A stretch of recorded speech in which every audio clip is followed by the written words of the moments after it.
Hello, and welcome to our interview. I'm Faith Lead. Please introduce yourself and what you do for a living. My name is Ryan Lead.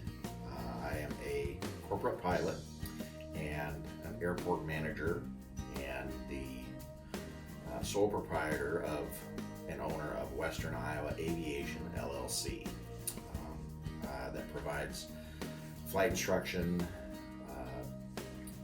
pilot service, consulting, and aircraft acquisition and sales. Fancy. Tell me about your family and what it is you do as a multi-employed aviator. I have 3 children, Garrett, Faith, and Gage. Faith is the middle child. My oldest son, Garrett, is a mechanic in the Air Force. My daughter is a student at the University of Northern Iowa, Cedar Falls, Iowa. And my youngest son, Gage, he is currently a senior at OABCIG High School. And he is enlisted in the Air National Guard. And he plans to, after his advanced training as an avionics technician, he plans to attend Iowa Lakes Community College and go through their career option professional pilot development program.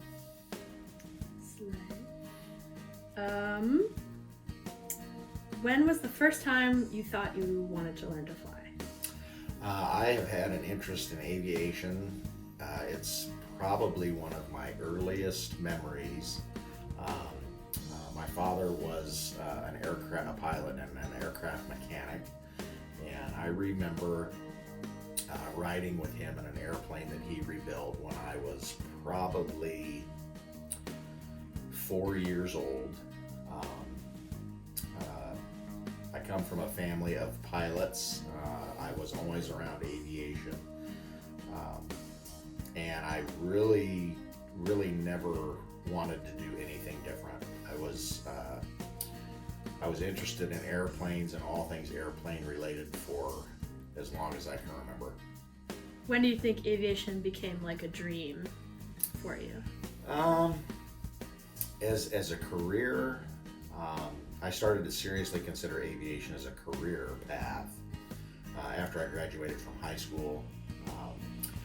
I really wasn't interested in a traditional college education. I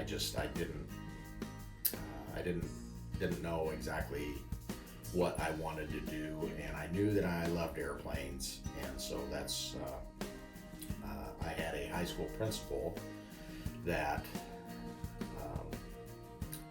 knew of a 2-year career option program through Iowa Central Community College. It was a professional pilot development program, and it sounded interesting to me when I was in high school, and I just took it from there. What were your biggest challenges on your journey to the skies? Challenges, it took a lot of discipline, and as an 18-year-old teenager living on my own and starting out, the discipline that it took to complete the coursework and the cost. Learning to fly it's always been expensive, so I had to work multiple jobs and scrape by, and there were a lot of years that were even in the early years once I became a professional pilot, where the income versus what it took to live made it challenging. What were some of your earlier flight jobs like? Well, my first job where I got paid to fly an airplane was after I got my flight instructor certificate in 1993. I was hired by the college that I attended as an instructor, and the pay was very, very low. Mainly the job was just to get experience and flying time, and get experience in different kinds of aircraft. I flew freight and small airplanes as a contract pilot for a couple of different freight companies. I did have a couple of times where I actually got to fly baby chickens. They were the chickens were little baby chickens, and they were a special type that was used for breeding stock in large chicken egg producing operations, and so they were very valuable. And from the time they hatched, they had to be to their destination within 72 hours or they would all die. So we would load up airplanes with these little chickens and fly them all over the country. If you hadn't talked about the chickens, I was going to bring up the chickens. So I flew chickens, yes. I flew chickens. Tell me about teaching. Teaching was challenging. Not only was the coursework challenging, the level of knowledge and skill required by the FAA to hold an instructor certificate is extremely high. The FAA has very high standards for flight instructors. So that was a challenge. And then the biggest challenge for me in teaching was every individual is different. The rates at which they learn are different. The motivations why they learn are different. I was teaching college students, so I had some that were very good and very dedicated, and some that would have rather been anywhere else but in a classroom. So it was, teaching was, you have to have a tremendous amount of aeronautical knowledge and skill. You have to have soft skills to be able to work with people, and just dealing with a lot of different personalities was very challenging. How about some of your commercial flying days? I worked for a regional airline for a very short period of time, and it was, again, a time in the industry when entry-level pilots, the pay was very, very low. And then you had to deal with a lot of different personalities. Everyone at this particular airline was using it as a stepping stone in their career, so everything was temporary. You didn't get an opportunity to build any relationships with people. The passengers that you flew it was very impersonal. You didn't get to know who they were, where they were going. They were just faces in the cabin of the aircraft. And then I did fly charter for a couple years. It was on demand for a company, and that was challenging because the people would sometimes change their mind on where they wanted to go and when they wanted to leave and return, and so you had to be very flexible. And it was difficult to have a normal life because you were on call basically. So, but it was a stepping stone again to where I'm at now. Tell me about getting the job for Gomeco and moving to Ida Grove and kind of how that all landed for you. At the time, this would have been 1997. I got a job with a charter company in Peoria, Illinois, and it was a good job. The airplanes that we flew were nice. They had nice equipment, and the people that I was working with were very nice people. And one of my old flight instructors from college, who was a couple of years ahead of me in college, he was the chief pilot for a company called Metz Baking. They were a large bakery, and they had a flight department with several airplanes. And he had a pilot retire and he needed another pilot.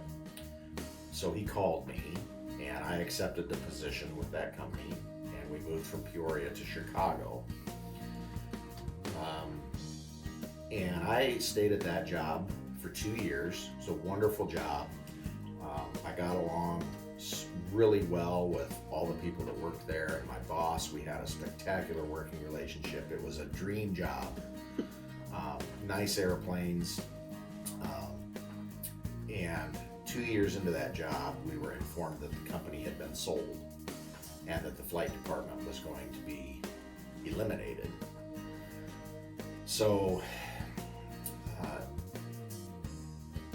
I started looking for a new job, and my wife and I wanted to move back to Iowa to start a family. We didn't have any children at that point, and we didn't want to raise kids in Chicago. So I started looking for work around Western Iowa, where I grew up, and just was not having any luck finding anything.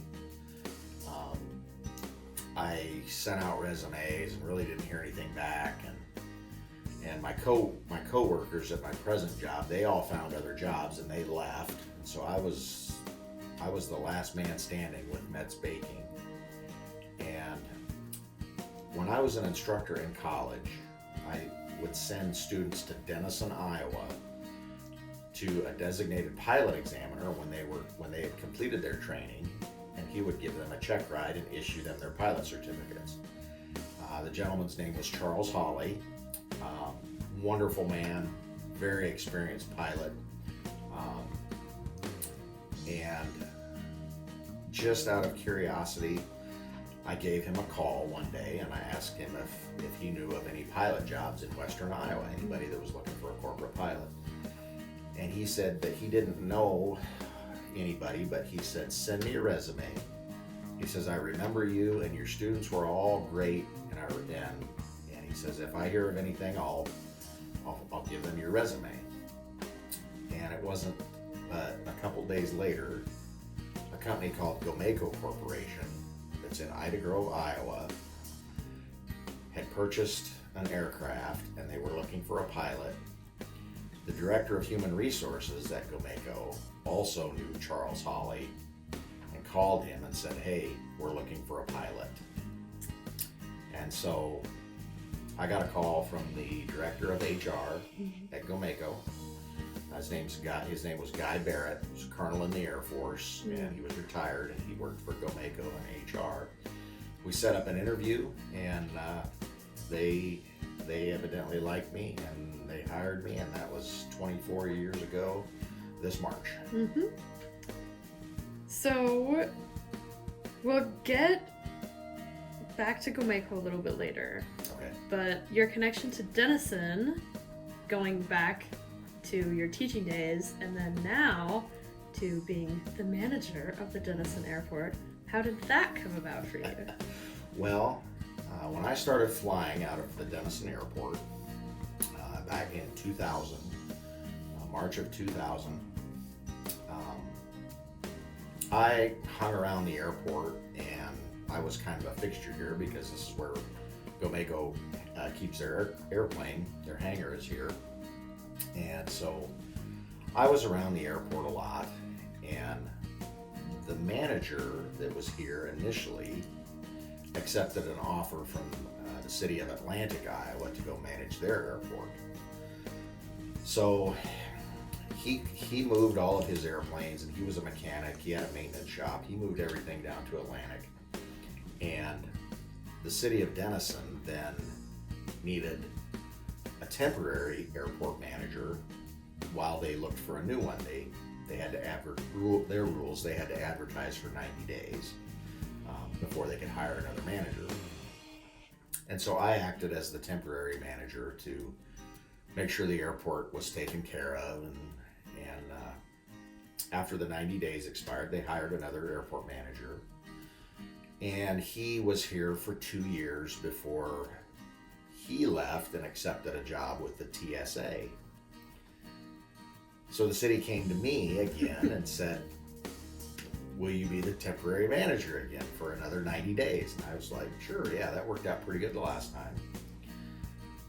So they hired a new manager, and he was here for 2 years before he left. So again, I found myself as the temporary manager. And we went through this 2 more times, 2 more managers Cycle. that came and went.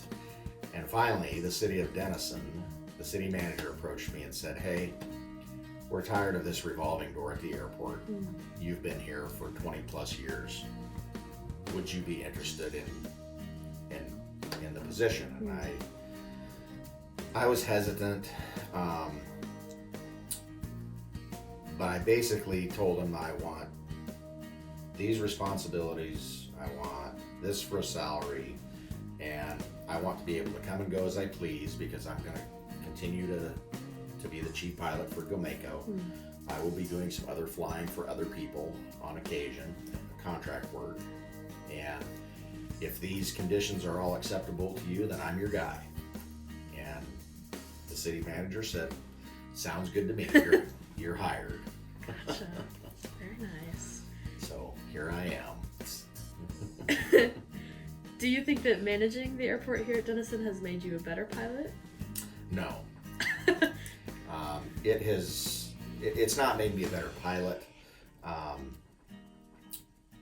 What it has done is it's trained me and it's sharpened my skills in task management and prioritizing, time management, and multitasking. There's times when managing the airport can be very, very demanding, and then there's times where it can be very boring. So every day is different. Every season is different. There are different challenges, whether it's summer or winter, with regards to groundskeeping, mowing, snow removal, maintenance. There's never really a time where I don't have a list to get through. So. What is your favorite activity to do here in Denison? At the airport? Yes. Ooh, that's a tough one. What I really like to do on days when the weather is nice, of course, is I like to walk around on the ramp, the apron, the taxiways, and the runway, and pick up small pieces of broken concrete that the aviation acronym is FOD, and that stands for foreign objects or debris. And those little flakes of concrete or little pebbles can damage aircraft propeller blades. And there's something that satisfies my obsessive compulsive disorder when everything is clean and organized and looks very nice. Well, it's fresh air to get you out of the office. And yes, it's exercise. It gets me outdoors. Yes. Very nice. For sure. What began your journey towards Western Iowa LLC? I was doing some contract pilot service where I would go and fly somebody's airplane and I would charge them per day for the flying that I did. And sometimes they would pay me in cash, sometimes they would write me a check. I really didn't. It was really just kind of I wouldn't say it was a hobby, but it was just to help people out. A lot of times I would help people out that needed transportation. And it would be, it was exclusively an aircraft that they owned. And I started, over the years, I just started doing a little bit more and more of that every year.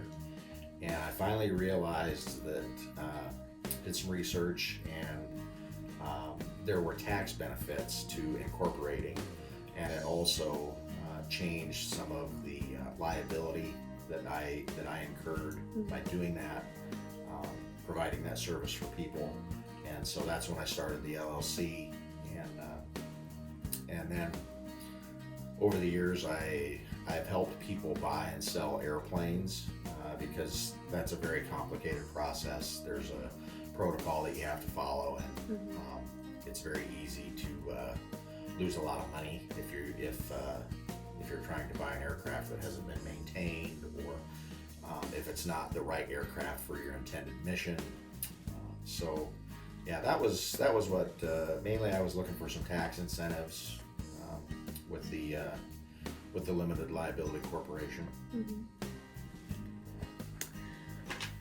How do you feel or have experienced Midwestern aviation changing over the 31 years Grandma and I calculated since you have been involved in the field?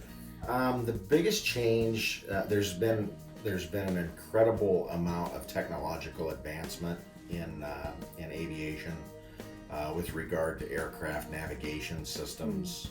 The electronics that are on board have become incredibly sophisticated, and they have incredible capability. From the time I started training in 1991, there's been tremendous changes in aircraft flight management systems. As far as the industry goes, insurance that people have to carry on airplanes has gotten, the costs have really soared. What people have to pay to insure an airplane, and then also maintenance costs to own an airplane have just become really hard to overcome. Aviation's always been expensive.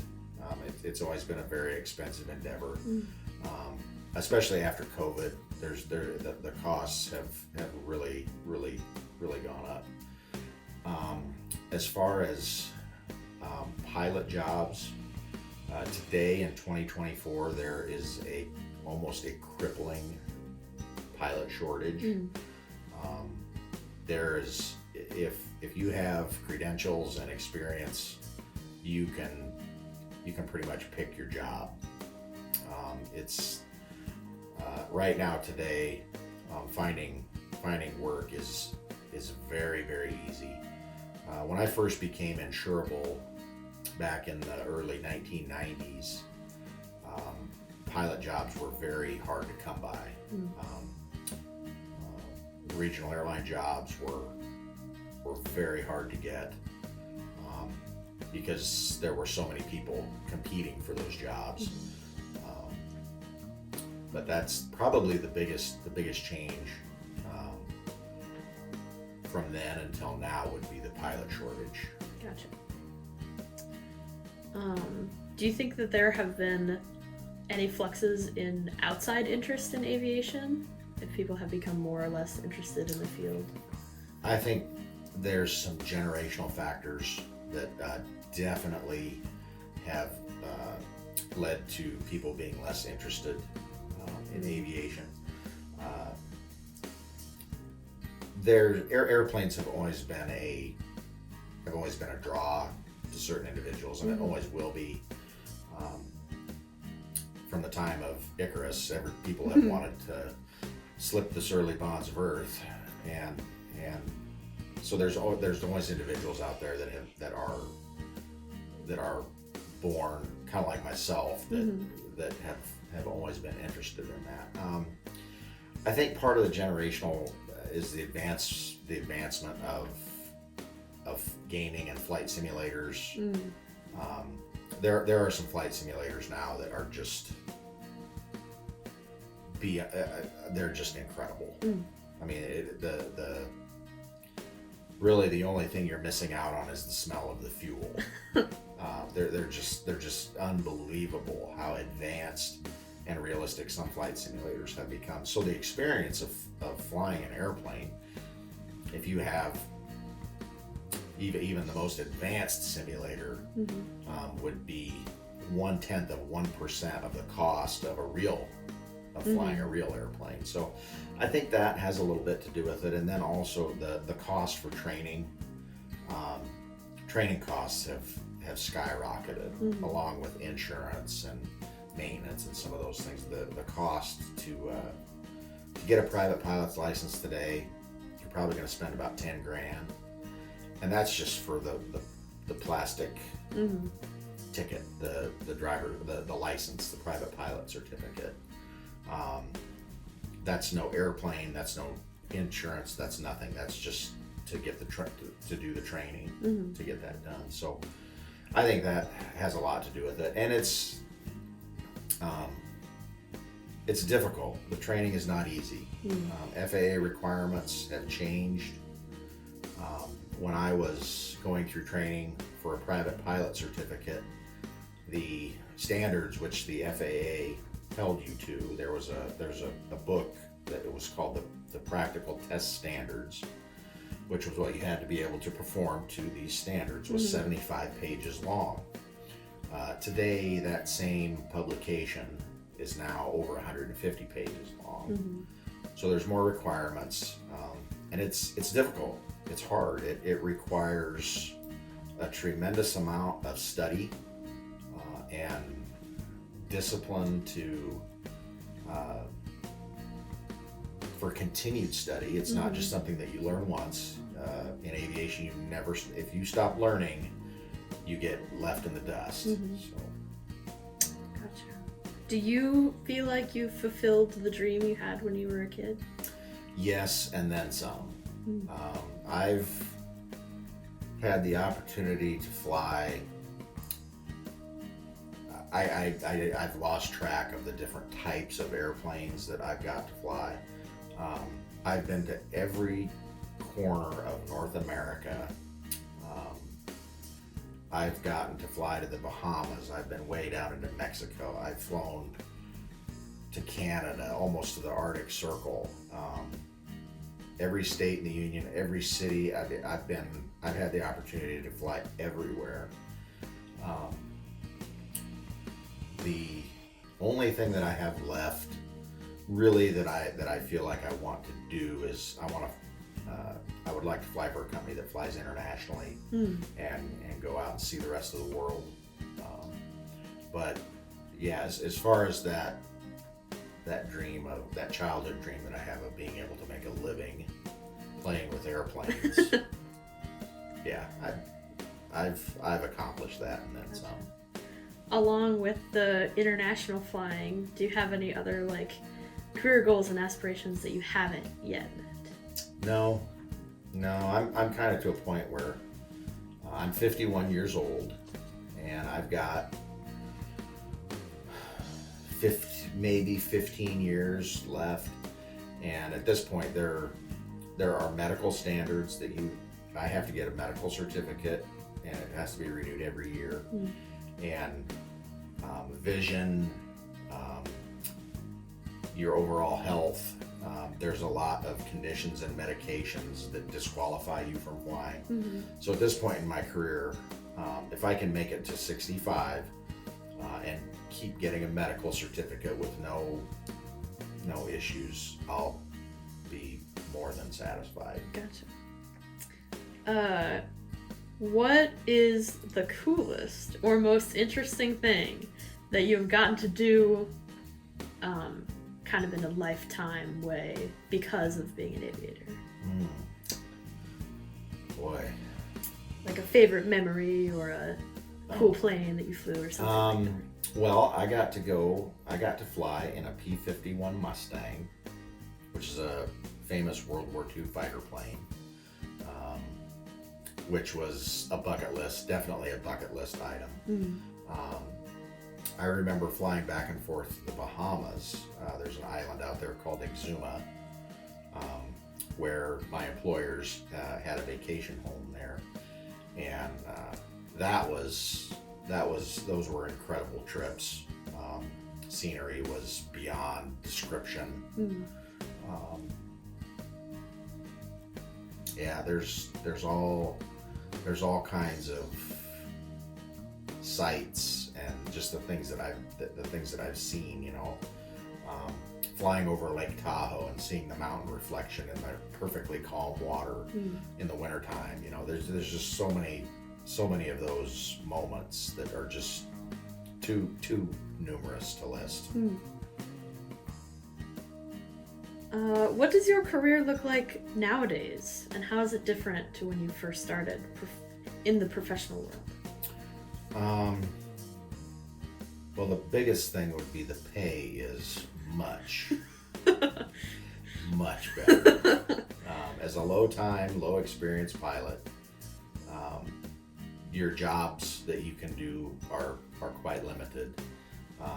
And now with the pilot shortage that I mentioned before,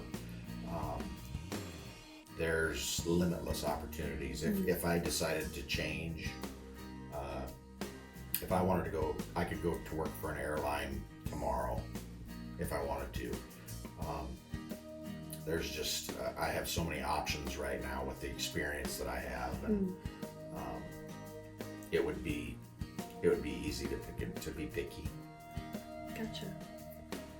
The demand is Yes. an asset. It's good to be on this side of the labor market. Gotcha. Okay, we've reached the end of our interview. I have one final question for you. Okay. Thank you for all of your wonderful answers thus far. Okay. What is some advice that you would give to any young people hoping to become pilots or to become involved in the field of aviation? My biggest, have your financing and your plan to pay for your training, have that worked out prior to starting. Today, and it's been pretty consistent over the years, 80% of people who start flight training, for one reason or another, quit. Only 20% finish. The biggest obstacle right now in the training and the career development is definitely cost. College aviation programs provide access to financial aid, student loans, indispensable advantages when you go to, if you decide you want to undertake flight training. If you've been in the military, the GI Bill pays for flight training 100%. You know, it's an incredible advantage. So instead of worrying about how you're going to pay for your flight training, you can focus your efforts on the actual training itself. And that's probably, if you want to get into aviation as a pilot, would be my advice. And then the other piece of advice I have is if you're interested in aviation, being a pilot is not the only job. General aviation is a huge multi-billion-dollar industry domestically here in the United States, and there's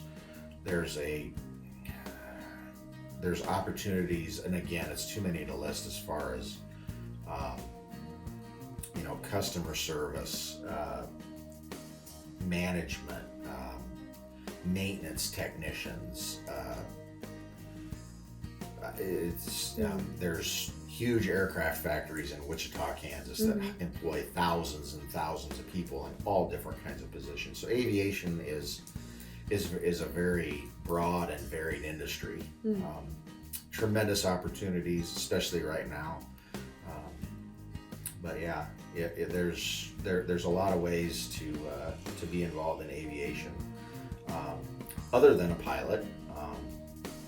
But yeah, if you want to be a pilot, get your financing squared away first and have a plan, a financing plan, how you're going to pay for your training ahead of time. Gotcha. Well, thank you, Captain Lead, for your interview.